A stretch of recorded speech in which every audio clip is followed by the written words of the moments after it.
Audi Actu sur Radio Victoire. Actualité, débat, intervention par téléphone. C'est tous les jours sur la fréquence magique, la 96.3 FM. La 96.3 FM. Audi Actu. Audi Actu, comme annoncé, nous sommes avec Dr Jean-Emmanuel Gnagnon. Il est deuxième adjoint au maire de la commune Lac 3 à Baudrafort, également leader du mouvement Togo Restauration. C'est un jeune politicien qui a de l'ambition et qui veut restaurer le Togo. Quel est ce Togo qu'il tient tant à restaurer, madame, monsieur? Nous serons avec lui dans cette émission. Docteur Jean-Emmanuel Gnagnon, bonjour. Bonjour Gidas, bonjour aux populations togolaises. Ok. Des formations, de recyclage pour les assistantes de secrétariat. En écoutant M. Godin Adjéré, je vous voyais remuer la tête, ça veut dire que c'est une formation qui a toute sa place. Oui, bien sûr, je pense que nous avons besoin véritablement à chaque fois de renforcer les capacités des secrétaires de direction, des assistants de direction. C'est très important, d'autant que, vous savez, la qualité des documents produits, quelquefois, laisse à désirer. Il est important que on revoie la qualité et il est important que les gens soient suffisamment remis à niveau à chaque fois. Et c'est très important. Je crois que ce sont des initiatives à encourager. L'Université de Lomé aussi, par ses établissements affectés justement à ces secteurs-là, est en train de faire aussi un bon travail. Donc les initiatives privées également peuvent être ensemble coordonnées dans ce sens-là pour que les compétences avérées soient renforcées, bien évidemment. Ok. Quelles sont les nouvelles de la commune de Lac 3? La commune Lac 3 se porte, comment je vais dire, se porte relativement bien, et c'est normal. C'est une commune qui fait partie de tout l'ensemble de toutes les communes du Togo, qui, comme j'ai souvent l'habitude de le dire, qui ont des problèmes identiques, notamment les nouvelles communes. Donc, notre commune aussi fait des efforts dans ce sens, surtout que depuis un moment, nous avons imprimer une dynamique de vivre ensemble, cette réalité nécessaire sans laquelle nous ne saurons avoir la cohésion à l'interne du conseil municipal, ce qui porte à croire que lorsque dans une communauté humaine on n'a pas suffisamment construit les leviers fondamentaux constituant le socle pour la vie en communauté, on ne saurait véritablement avancer. Cette commune a connu successivement beaucoup de périls, juste après les élections locales. Le premier maire, paix à son âme, décédé. Nous sommes passés par des élections qui ont créé tellement de fissures, tellement de clivages, mais nous avons pris la peine de surmonter. C'est ça aussi les hommes d'État. Donc aujourd'hui, la crise est derrière vous au niveau de la commune Lac 3. Oui, moi je pense qu'il faut chaque fois que nous laissions les crises derrière nous, parce que les populations n'ont pas besoin des crises. Les populations ont besoin de réalisation. C'est pour cela que quand certains restent à un niveau où ils continuent de nourrir des crises, cela n'est pas dans l'intérêt de nos populations. Je crois que oui, les crises peuvent survenir à tout moment, mais nous devons avoir la capacité de surmonter les crises, et souvent très rapidement. C'est cela qui va nous porter vers des activités proactives et qui permettront justement que nous puissions véritablement apporter de l'espoir à nos populations, pas des réalisations concrètes sur le terrain qu'on retrouve effectivement dans leur assiette. Et ça, c'est important. Et il ne serait jamais bénéfique pour une nation d'alimenter la crise. Il faut surpasser la crise, il faut dépasser les crises, il faut aller au-delà des crises. Et ça, cela demande du travail sur soi. À tous les niveaux, tous les acteurs, les parties prenantes doivent absolument comprendre que nous avons nous-mêmes un travail sérieux à faire sur nous pour pouvoir surmonter les crises et avancer. Par rapport au vivre ensemble, c'est vrai que c'est un concept qui vous tient à cœur. Vous avez même parrainer des tournois dans votre commune pour le vivre ensemble, la fraternité. L'autre problème aujourd'hui, c'est cette charge-là que vous avez au niveau des mairies le 15 février prochain, dans ce mois qui va commencer demain, cette opération de déguerpissement des occupants illégaux des voies publiques. Comment ça se fait au niveau de la commune Lac 3? Il faut dire que nous, notre commune est traversée par la nationale. Et puis, c'est la seule route internationale qui traverse notre pays, notre commune. Et le problème se pose beaucoup plus au bord de cette route. Je crois que nous avons déjà initié des sensibilisations. Cette initiative, en réalité, protège aussi les concitoyens. Il faut le dire, parce qu'au bord de la nationale, en même temps, quelquefois, lorsque les populations sont, les étalages, les boutiques, les conteneurs sont justement au bord de la route, et cela ne crée pas aussi des conditions de sécurité optimales. Il est important que, du moins, il y ait un certain espace qui permette véritablement que les concitoyens soient protégés. Donc, je crois que essentiellement, c'est dans cette allure-là aussi, mais aussi dans l'allure où on ne voudrait pas encourager l'anarchie. Il faudrait quand même que les pourtours de la route soient aménagés pour que, il y ait de la visibilité, il y ait également de la propriété. Dans notre commune, le message est passé selon vous dans vos différentes sensibilisations. C'est la qualité, surtout la réussite de telles campagnes de sensibilisation tiennent dans la façon dont on communique. Parce que si on communique de façon intempestive, mais presque tyrannique, quelquefois dans une sorte de matraquage, cela ne porte pas des fruits. Il faut plutôt associer des populations comme des parties prenantes, comme des acteurs avec qui on échange. Et généralement, c'est ça aussi l'inclusion et c'est ça aussi le développement à la base. C'est-à-dire que la base est impliquée. Et cette implication permet le fait qu'il y a du dialogue. Le dialogue, c'est aussi à la base. Donc, chez nous, de telles initiatives ont été enclenchées par le truchement des chefs. En dehors de ça, les actions seront maximisées dans les jours à venir pour que les populations comprennent la nécessité, en réalité, que les gens comprennent également que ce ne sont pas des actions dirigées contre quelque personne que ce soit, mais qu'ensemble, on puisse véritablement bâtir un certain schéma d'urbanisation pour nos Donc, si on vous comprend bien, au lendemain du 15 février, on aura des voies aérées. Moi, j'estime que nous sommes dans un processus. Et ce processus doit connaître des étapes. Donc ces étapes-là doivent également aider à anticiper, mais surtout également à savoir véritablement quelle est l'offre que nous apportons finalement aux populations, surtout celles qui sont dans ces cas-là. Donc justement, celles qui sont là, les gens ont fait des prêts au niveau des gestions bancaires. Absolument, c'est pour cela que comment vous non, c'est pour cela que c'est des étapes qu'il faut échelonner.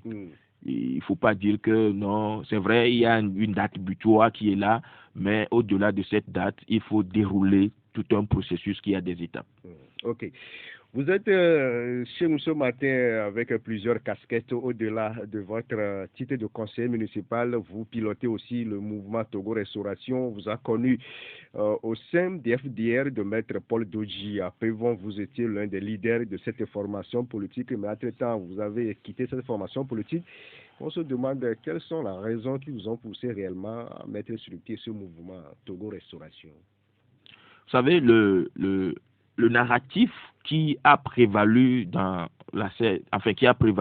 le système politique togolais depuis 90 a fait son temps en réalité. Et il faut avoir le courage de pouvoir adopter d'autres postures. Mais ceux qui ne comprendront pas que les temps sont révolus et il faut adopter d'autres postures, peut-être l'histoire les mettrait de côté. En réalité, cette dynamique de 90 a connu son temps et puis son apogée. Et à l'heure actuelle, nous pensons que le discours politique doit pouvoir être tout un autre discours politique qui tienne beaucoup plus compte aujourd'hui d'autres paradigmes, d'autres paramètres, mais surtout fondé sur la cohésion nationale et sur le vivre ensemble. Le radicalisme qui a renforcé les clivages dans nos pays africains, surtout au Togo, après la conférence nationale souveraine, doit pouvoir aujourd'hui nous aider à reconsidérer des données.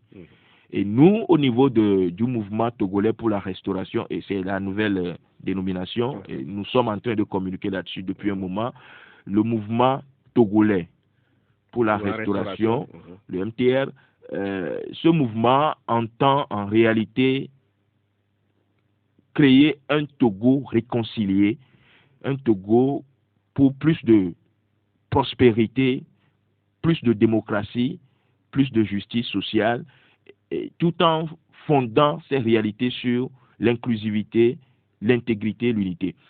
C'est autant dire que nous avons connu un pays qui, malheureusement, a été dévoyé de la ligne qui pouvait le conduire au développement et à l'émergence.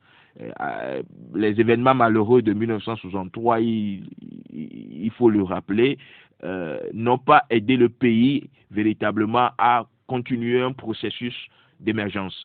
C'est vrai qu'entre-temps, cela peut sembler comme un temps de silence, un temps de perturbation, parce que justement, c'était une crise dont la gestion n'a pas été à la hauteur des attentes jusqu'à maintenant. Et pour nous, il est important de reconsidérer ces aspects pour que les crises intermittentes qui ont contribué à diviser les Togolais et à ignorer l'ennemi commun jusqu'à aujourd'hui, nous devons les dépasser, nous devons les surpasser. Restaurer le Togo désormais voudra dire que nous devons en tout cas commencer par créer les véritables conditions de la construction d'une nation.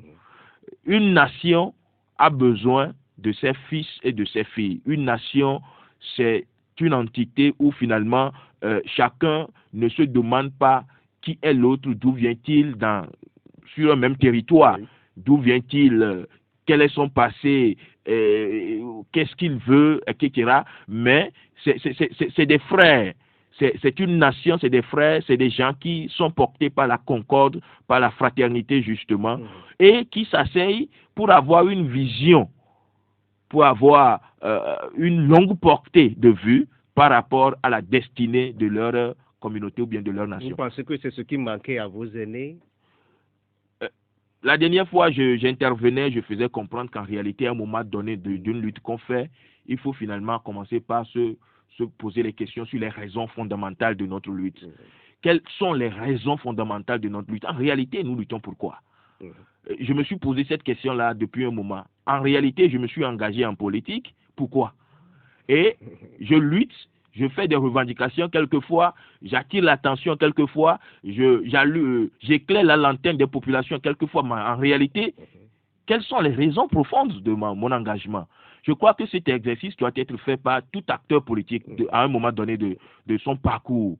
Pourquoi est-ce que je me suis engagé et qu'est-ce que je cherche véritablement? Donc, moi, je pense que ce que nous recherchons aujourd'hui, c'est un Togo réconcilié.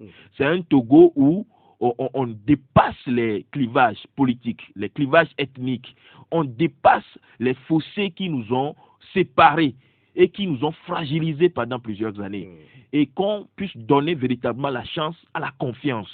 C'est vrai, le passé nous a poussés à la méfiance, mais aujourd'hui, je pense que nous ne pourrons plus continuer à vouloir construire un État dans la méfiance. Il y a des fondamentaux, il y a des préalables, je suis d'accord. Mais ces préalables-là, c'est ensemble que nous pourrons véritablement les évacuer. Donc, pour nous, il y a un travail sérieux à faire sur chacun d'entre nous en tant qu'acteurs politiques. Quelles sont les raisons qui nous ont poussés à nous engager politiquement? Nous continuons de le dire, c'est pour que nous ayons la prospérité partagée, c'est pour que nous ayons le développement humain intégral, et c'est pour également que nous puissions continuer à nous battre pour qu'il y ait véritablement des leviers d'inclusivité, des leviers d'intégrité, des leviers d'unité dans la nation. Aujourd'hui, toutes les nations qui seront divisées contre elles-mêmes vont commencer par s'étioler et vont certainement s'affaiblir davantage parce que nous sommes dans un contexte mondial où les mutations sociopolitiques vont demander en réalité que ce soit tout simplement les nations fortes qui continuent à exister. Ok. Dans votre message posté sur votre page Facebook en début de cette année par rapport à cette réorientation de la lutte, vous disiez ceci, je vous cite, nous devons revoir les raisons de notre lutte et de nos combats. Notre engagement doit être une consécration pour la tolérance, le pardon, le dialogue, la réconciliation nationale et la construction de nations fortes, puissantes et capables de faire face avec résilience aux multiples défis contemporains. Donc c'est le sens de votre message. Mais vous disiez aussi que cette année 2023 est une année décisive pour le Togo et nous sommes à l'entrée de la terre promise. Nous sommes véritablement à l'entrée de la terre promise. Nous en sommes. Nous sommes aux portes de la terre promise. La terre promise pour nous, c'est le Togo restauré. C'est le Togo où notre rêve se réalise, où les Togolais, quel que soit leur bord, sont capables de se donner la main sans méfiance, sans exclusion, et qui sont capables de s'asseoir pour pouvoir comprendre en réalité que nous avons un destin commun partagé et que nous n'avons pas le choix de ne pas vivre ensemble. Nous sommes obligés de vivre ensemble et pour nous, la terre promise, parce que, vous savez, le parcours du Togo suit son cours. Et nous sommes en 2023, oui. Nous avons 2020 derrière nous. Nous sommes au milieu du mandat. Quel mandat? Le mandat présidentiel du président Fogna Singbe. Oui. Nous sommes au milieu de ce mandat. Je suis sûr que lui aussi, il a conscience de cette réalité. Ce n'est pas pour rien. La semaine dernière, il a essayé de faire le tour du pays pour pouvoir rencontrer les directeurs régionaux et surtout pour les producteurs agricoles. Oui, mais au-delà, rencontrer les directeurs régionaux qui sont également les tenants du pouvoir de l'État dans le système de déconcentration. Il en est conscient.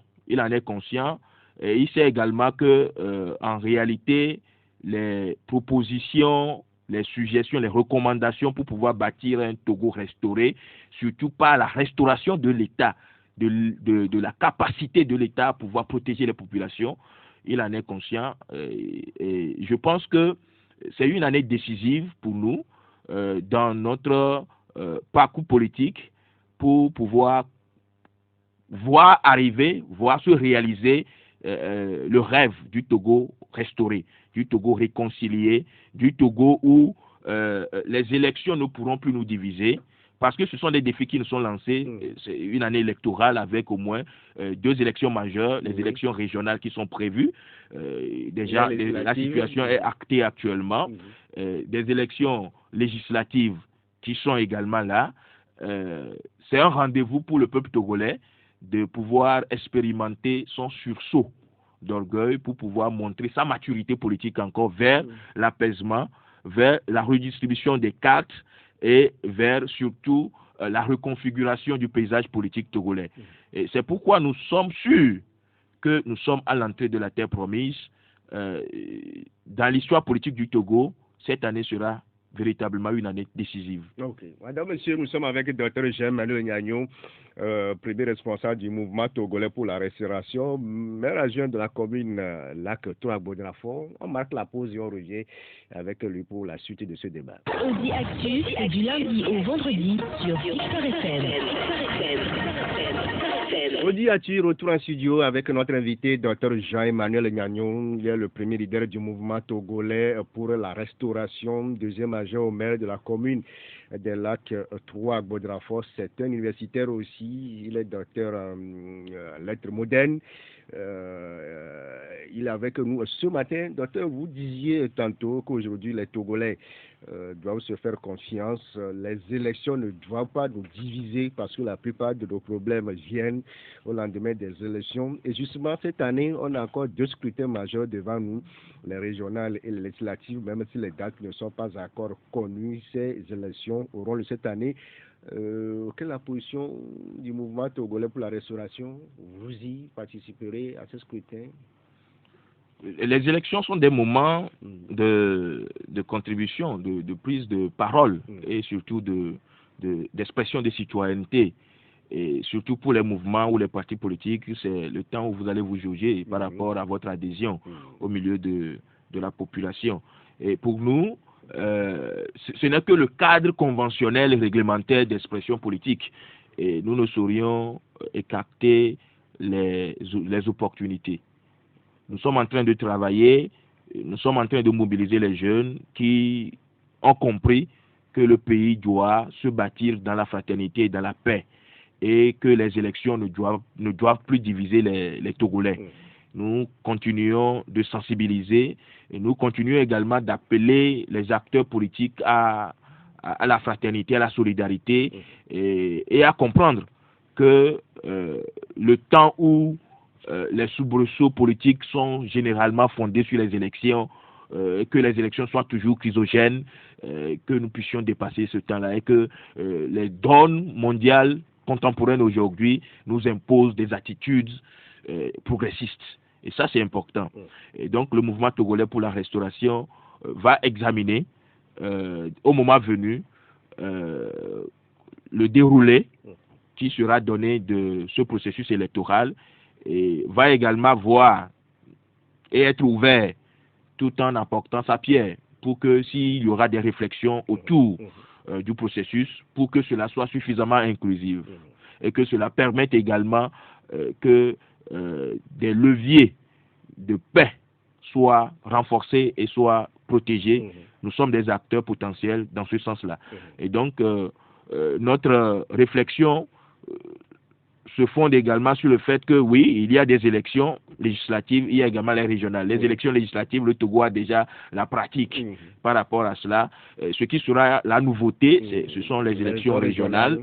Et quels seront les modes opératoires qui vont véritablement encadrer ce processus. Je crois que c'est à ce niveau qu'il faudra tout simplement que nous puissions réfléchir et nous attendre au meilleur. Et dans tous les cas, ce que nous continuons de dire, et notre conviction, elle est solide, ferme par rapport à ça, c'est que les élections ne nous divisent plus. Et que le jeu se fasse de façon claire. Et ça, cet appel est envoyé à tout le monde, toutes les parties prenantes. Que le jeu se fasse avec confiance, que le jeu se fasse avec respect mutuel, que le jeu se fasse avec préservation de l'intérêt national pour que véritablement ces élections soient des succès dans notre pays. Mais pour certains, si nous voyons les institutions qui sont mises en place par rapport à ces élections de la Cour constitutionnelle, pour certains Togolais, la crise est née depuis là. Est-ce que ces institutions-là inspirent confiance selon vous? Vous savez, c'est un débat sempiternel en réalité qui revient à chaque fois. Mais nous estimons que à tous les niveaux et au niveau de tous les bords, que chacun commence par travailler sur lui-même pour que nous transcendions tout ce qui est vecteur de clivage et de division. C'est un appel. Nous n'avons pas d'autre choix que de pouvoir préserver les leviers du vivre ensemble. C'est pour cela qu'au niveau des institutions qui seront impliquées dans l'organisation de ces scrutins, et que le dialogue soit toujours l'élément primordial à consacrer. Et ça, c'est important. C'est pourquoi je suis sûr que le président de la République serait en train de tout faire pour que, comme il a dit... Vous parlez au conditionnel. Oui. Serait en train de tout faire comme il a dit, que personne ne soit mis de côté. Que personne ne soit mis de côté. Et ça, c'est important. Et ce qui peut véritablement renforcer ces propos, ce sont les mécanismes, ce sont les actes qui seront posés au travers de nos institutions, marquant leur indépendance, marquant justement leur liberté d'action. Et cela sera véritablement un élément symptomatique de notre vouloir vivre ensemble. Okay. Aujourd'hui, on a une opposition aussi qui se prépare à aller à ces scrutins, mais on a vu que l'opposition, au sortir de la présidentielle de 2020, a du mal à relever la tête. Dr. Germain Niagnon, vous les connaissez très bien, c'est vos aînés de cette opposition-là. Comment va-t-il aborder ces deux scrutins de très loin? Est-ce que vous avez quelque chose à leur dire? Nos aînés, en réalité, c'est dans tous les bords. Nous avons les aînés, tous les bords. Moi, je n'ai pas de réclamation, de revendication, d'appartenance quelconque. Je suis togolais, je suis un acteur politique togolais, je ne dis pas, je ne me réclame pas de l'opposition, je ne me réclame pas du pouvoir. Je suis un acteur togolais qui voit que nous avons besoin, que ce soit ici ou ailleurs, tel bord ou tel autre bord, en réalité, que nous puissions tout simplement voir un Togo réconcilié. Vous êtes centriste? Je ne suis pas centriste, je ne suis pas équilibriste, je suis objectif. Et pendant longtemps, la politique togolaise s'est faite où on a tout simplement créé plus de divisions en mettant soit des gens dans la casquette ou sous la casquette de l'opposition pour pouvoir mieux les exploiter, mieux les diviser. Et les gens pouvaient également se revendiquer opposants, de telle sorte là pour pouvoir également soit avoir des objectifs inavoués, et d'autres également du pouvoir ont exploité de telles divisions à tort ou à dessein. Maintenant, la réalité, c'est que nous sommes du peuple, et moi je suis du peuple. Je suis de la population qui attend. Chaque leader aussi je suis de la population qui attend. Du peuple également. Je suis de la population qui attend. Je suis de la population qui veut voir le Togo se réconcilier avec lui-même pour pouvoir porter vraiment l'espoir d'un lendemain meilleur et que cela se réalise pour nous, et nous en sommes véritablement à ce niveau-là. Maintenant, les élections approchent.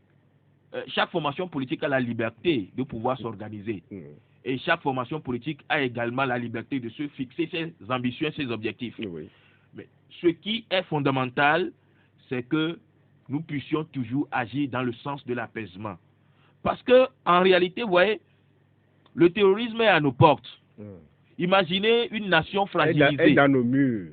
Pratiquement dans nos murs. Imaginez une nation fragilisée. Imaginez une nation avec un État défaillant, en défaillance continue, à cause des divisions à l'interne du pays. Ça profitera à l'ennemi. Nous ne pourrons pas nous en sortir. Et chacun de nous pourra finir par devenir une victime bientôt. Et par conséquent, la réalité, si on veut être visionnaire, on doit mettre les choses, c'est-à-dire qu'on doit comprendre que nous sommes devenus forcément, par le cours des choses, nous sommes devenus des gens qui doivent travailler pour l'apaisement, pour la réconciliation, pour que ce soit celui-là qui est là-bas ou quelqu'un d'autre, qui qu'il soit, en réalité, nous devons tout simplement aider à imprimer une idée de pouvoir restaurer, de pouvoir réconcilier, de pouvoir bâtir une nation forte, résiliente aux différents enjeux du moment. Et ça, c'est très important, parce qu'un royaume divisé contre lui-même ne pourra pas subsister. Vaincre l'ennemi. Les scrutins, ces deux scrutins, l'autre problème, c'est faut-il les coupler, ces deux, ou bien les faire séparément? Le débat aussi... le débat là se poursuivra aussi. Aujourd'hui. Quel est votre regard sur la question au niveau du mouvement togolais pour la restauration? Les élections, les deux élections vont avoir lieu cette année. Et vous savez également que c'est vrai, moi je fais une analyse d'abord. Les élections, c'est également des coûts. Ça, c'est clair. Mais ce que nous pensons, pour l'inclusion et pour véritablement marquer cette réalité, les élections législatives vont permettre que beaucoup d'acteurs se mettent en lice et rentrent dans le jeu politique. C'est le renforcement de la démocratie, selon tout simplement que véritablement ces élections se déroulent dans la transparence, dans la paix et dans toutes les conditionnalités liées donc à une élection. Les élections régionales vont normalement également permettre l'entrée en jeu d'autres personnes, d'autres acteurs. Ce qui fera qu'en réalité, si on fait ces élections-là de façon séparée, on pourra alors engager beaucoup d'acteurs. Et engager beaucoup d'acteurs permettra aussi de pouvoir apaiser, de pouvoir, n'est-ce pas, permettre qu'il y ait beaucoup de parties prenantes. Et le jeu démocratique va se consolider. Vous savez, depuis qu'on a fait les élections locales et que beaucoup de partis politiques ont pu avoir des postes de maire, de conseiller, etc., cela a donné une autre configuration géopolitique. Il y a des gens qui, aujourd'hui, sont également, entre guillemets, comment je vais dire, qui sont appelés aussi à gérer une partie du pouvoir. À gérer une partie, à avoir un pan de pouvoir à gérer. Et ça, cela a contribué à une distribution du pouvoir. ce qui permet que chacun peut avoir une portion à gérer et cela apaise également les tensions. Cette dynamique permettra que si on organise les élections législatives de façon séparée vis-à-vis des élections régionales, on va engager aussi, bien évidemment, beaucoup d'autres acteurs. Cela va créer le même effet, c'est-à-dire qu'on aura d'autres personnes qui auront également des pans de pouvoir. Et ce sont des éléments qui vont contribuer à asseoir une dynamique d'apaisement dans le pays et une cohésion, de telle sorte que beaucoup seront alors partie prenante du développement du pays. Cela apaise. Maintenant, si on fait de façon couplée, cela va diminuer les chances d'impliquer beaucoup de personnes. Parce que quand c'est couplé, je ne sais pas, vous ne pouvez pas être candidat aux élections législatives et en même temps aux élections régionales. Donc moi, je pense que dans un processus, même si cela va demander un coût, dans un processus d'apaisement, d'implication, où on dit que personne ne sera mis de côté, il est important sûrement de faire séparément, de pouvoir faire séparément. On va donner l'occasion à ceux qui nous écoutent de réagir, deux intervenants pour boucler cette émission avec le 92 02 80 63, le 99 110 110 90 pour vos questions à notre invité, Dr Jean-Emmanuel Gagnon, le leader du mouvement togolais pour la restauration. Évangéliste Senghor, bonjour. Oui, je pense que vous allez. Ça va bien. Je salue l'invité. Bonjour. Bonjour. Bonjour, Évangéliste Senghor. Voilà. Bon, je voudrais vous poser deux questions à savoir afin qu'ils puissent répondre. Bon, vous venez de lui poser la question concernant les élections législatives et régionales. Bon, monsieur, s'il vous plaît, et aujourd'hui, vous voulez vraiment que le Togo soit sur les bons rails avec que puisse avancer.